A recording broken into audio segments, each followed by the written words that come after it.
Hallo nochmal zusammen. Ich darf heute Abend Manos Perrakis vorstellen.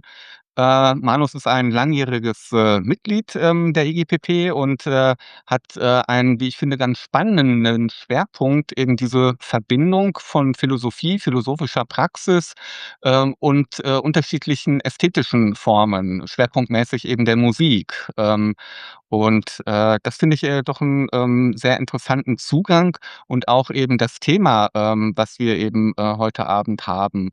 Ähm, ja, Manos hat an der Humboldt-Universität zu Berlin in Philosophie promoviert und hat eben zahlreiche Publikationen zum Schnittpunkt. Dieser Punkt, so Schnittstelle, Schnittpunkt, das ist, glaube ich, bringt es gut auf den Punkt, was Manos so macht.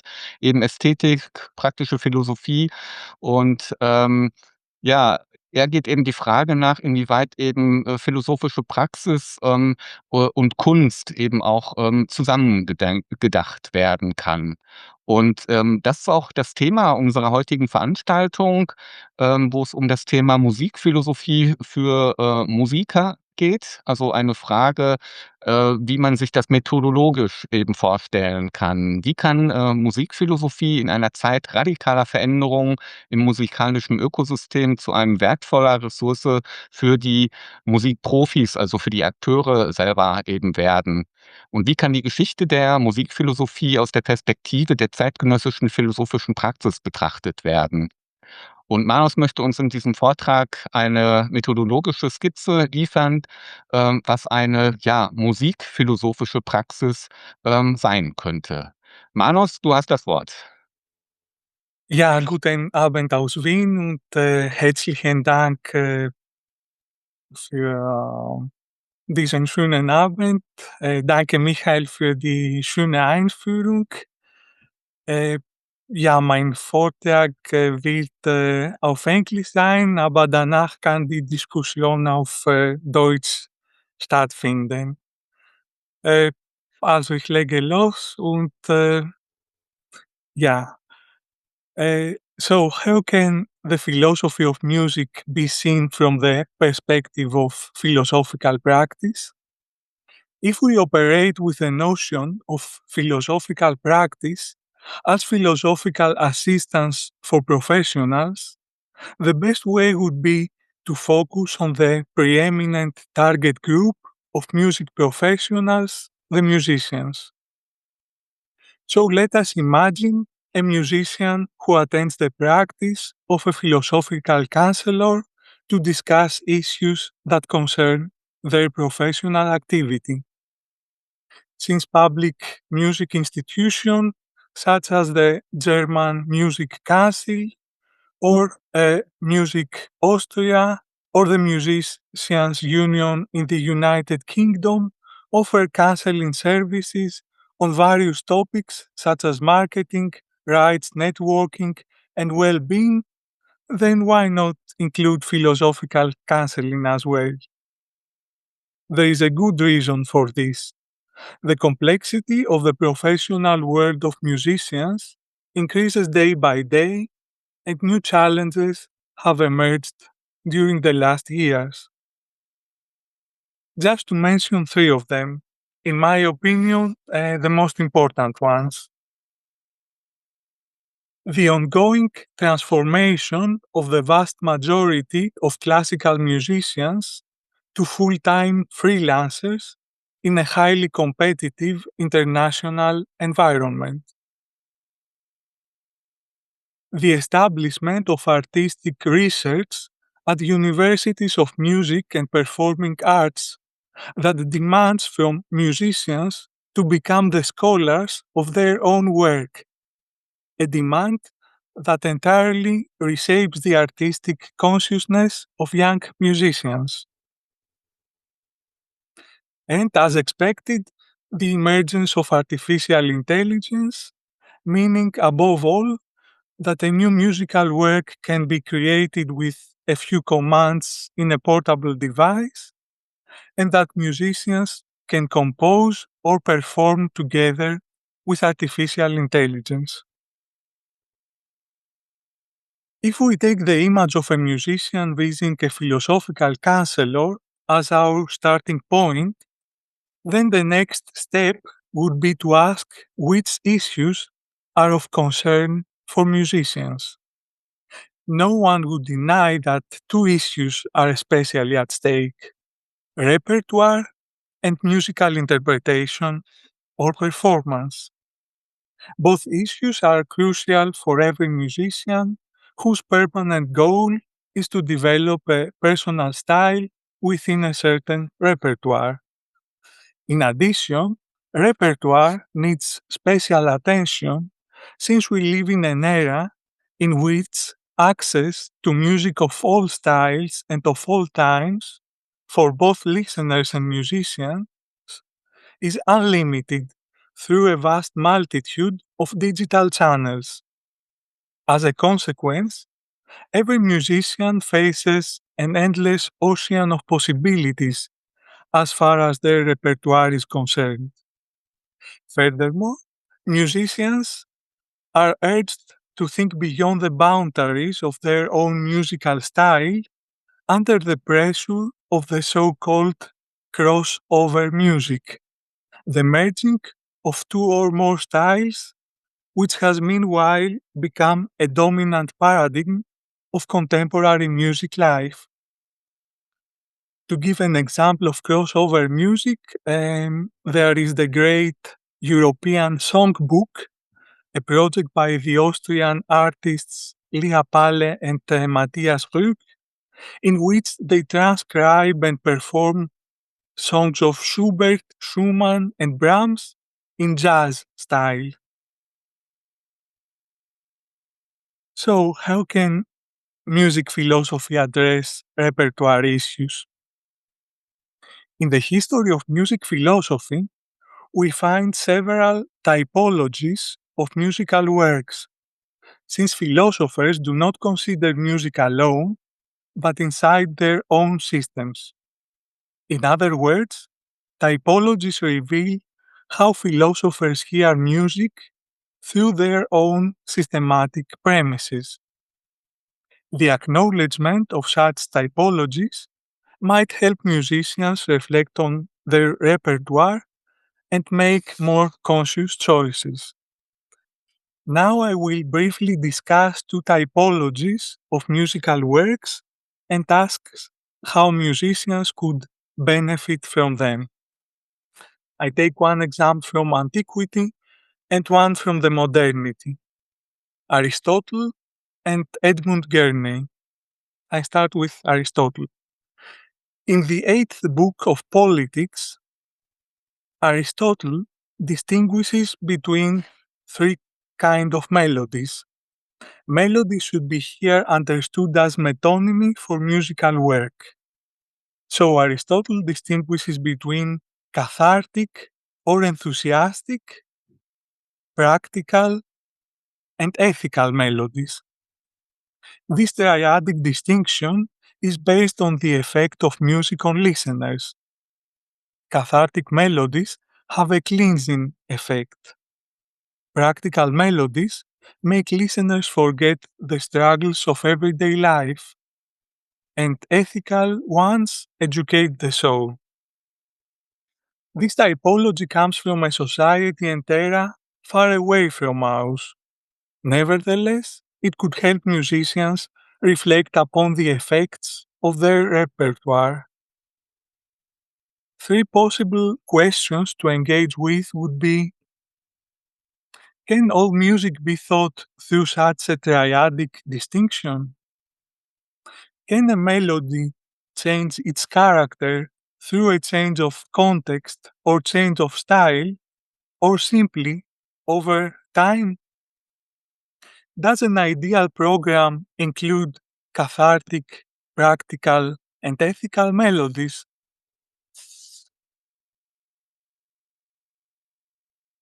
I move now to Edmund Gurney, uh, an English aesthetic writer of the 19th century of the Victorian era. In chapter 14 in his work The Power of Sound, a seminal work of 19th century music philosophy, Edmund Gurney distinguishes between impressive and expressive music. Impressive music leaves strong impressions of musical movement, impressions of an ideal motion, an intensive sense of self-contained beauty. Expressive music leaves impressions of expressive nature, emotional feelings like joy or sadness, concrete images of external things such as bells or bird songs, and abstract ideas such as destiny. This distinction between impressive and expressive music seems vague, given that the one element does not exclude the other. A piece of music can be both impressive and expressive at the same time. Of course, Gurney does not deny that. On the contrary, he just emphasizes that in most works, one element overwhelms the other.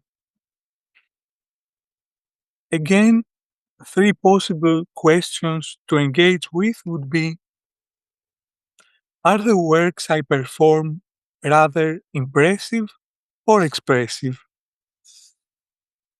Do I need to include more of one or of the other, and why? How is such a distinction important for my connection with the audience?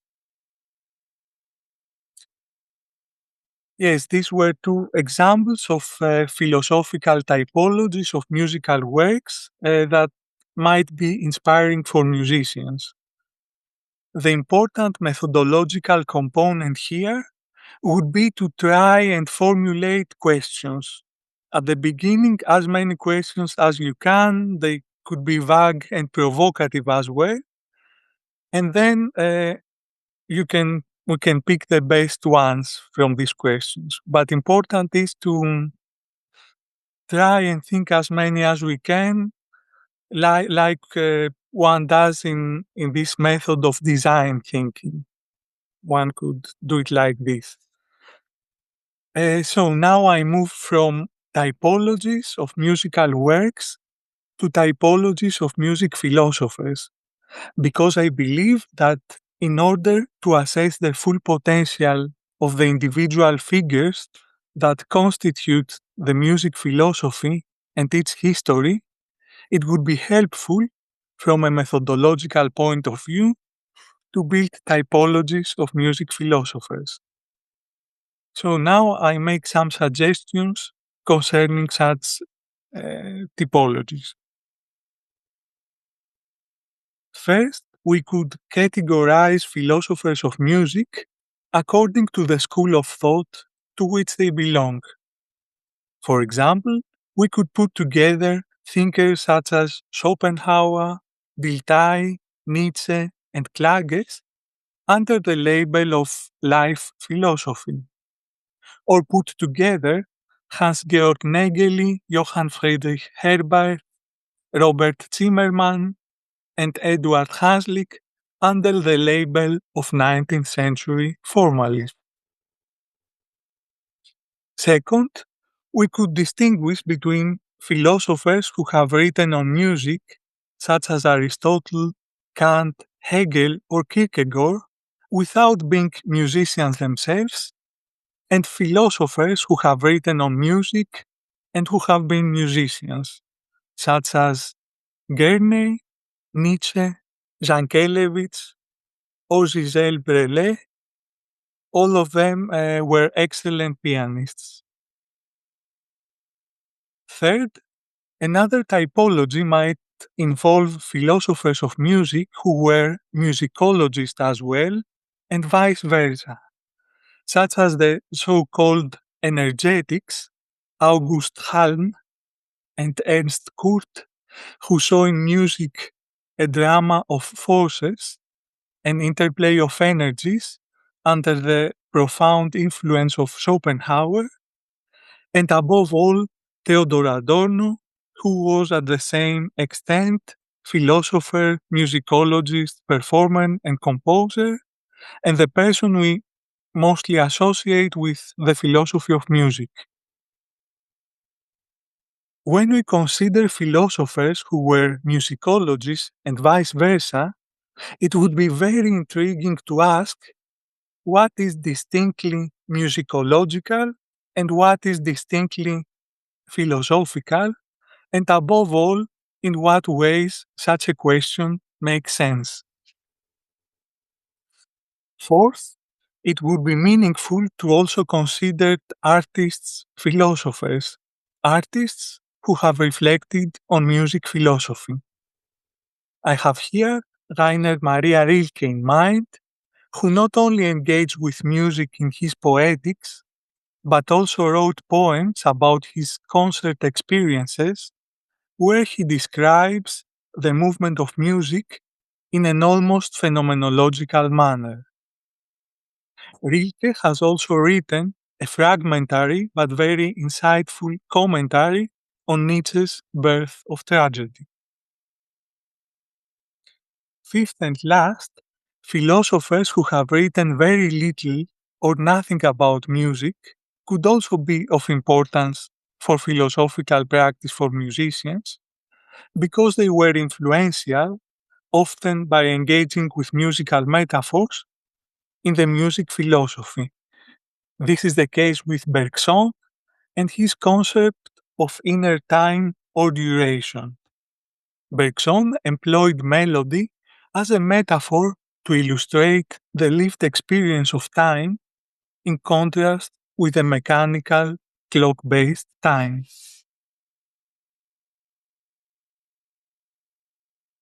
After typologies of musical works and typologies of music philosophers, I will now refer to the importance of identifying key writings. For what we may call a music philosophical practice, it would be crucial to identify key writings for the preparation of the philosophical counselor, but also key writings to use in a counseling or consulting session or in an open space event such as the Philosophical Café. These should not only be necessarily purely theoretical writings, but also include other narrative and experimental forms such as autobiographies, notes, diaries, or aphorisms of musicians as well. All the more if we consider that there are thinkers important for music who have delivered a significant part of their work in aphorisms, such as Friedrich Schlegel. Identifying key writings would mean imagining a canon of music philosophical works for philosophical practitioners. Canons may not enjoy a good reputation nowadays. However, we still operate within canonical frames since canons provide a minimal structure of orientation.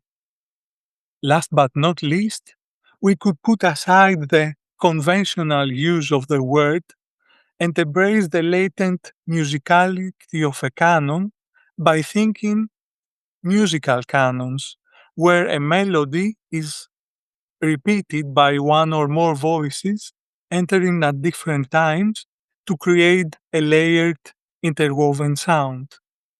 That would be also a nice metaphor for philosophy as a continuous dialogue over time, I believe.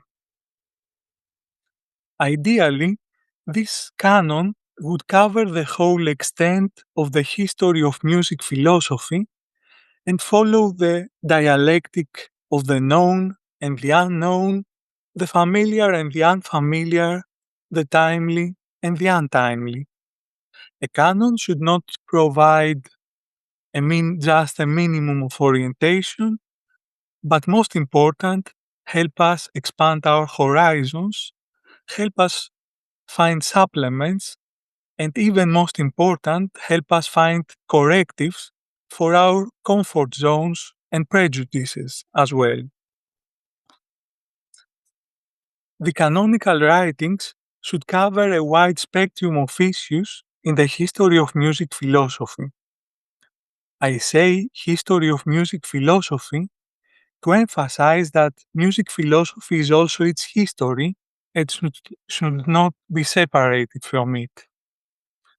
That should not merely mean merely seeking and finding forerunners in the philosophical tradition in order to establish continuities or ruptures, but first and foremost, in accordance with the spirit of philosophical practice, the awareness of the philosophical tradition as an inexhaustible source of wonderment. I come now to a short conclusion. Typologies of musical works and music philosophers, the identification of key writings and the building of a canon could provide an initial methodological ground for what one might call a music philosophical practice, a dialogical framework aiming to become a valuable resource for musicians who want to get more conscious about their choices and explore new possibilities. Thank you.